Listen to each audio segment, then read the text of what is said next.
Matthew 19:26. When the impossible became reality from one Bible verse SW, we had already picked out baby names. But the doctor shook her head. There's less than a 1% chance you lines ever carry a pregnancy to term. Her words were sterile, scientific, but they crushed us. I remember gripping my husband's hand so tightly I left crescent marks in his skin. We sat in silence on the way home, not because we had nothing to say, but because words couldn't reach the pain we felt. We had dreamed of a nursery, lullabies, first steps. But in one moment, it all vanished.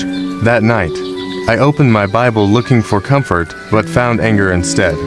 Why would God give me the desire to be a mother and then close the door? Days turned into weeks. Friends kept announcing pregnancies. Baby showers filled my calendar. Each one felt like a reminder of what I couldn't have. I started avoiding church. It wasn't that I stopped believing in God, it's that I didn't know how to worship when my heart was breaking. Then one Sunday, my husband gently said, "Let's go back. Just once." I agreed, half-heartedly. We sat in the back row.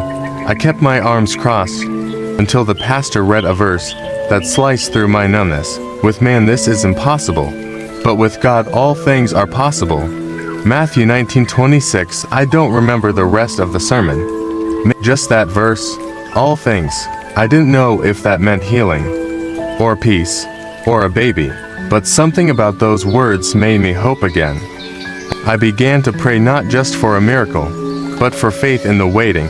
I asked God to give me peace, even if His plan looked different from mine. And then months later, in a quiet morning fog, I felt different. I took a test, then 2, then 3. The impossible had happened. The doctor confirmed it, carefully, cautiously. Let's just take it one day at a time. And we did. Each ultrasound, each heartbeat, felt like a thunderous echo of God's promise. 9 months later, I held a crying, squirming baby boy in my arms. His name, Eli. It means my God, because this child, this miracle, wasn't just the result of medicine or timing. He was the result of a God who still makes the impossible possible. Friend, maybe your impossible doesn't look like mine.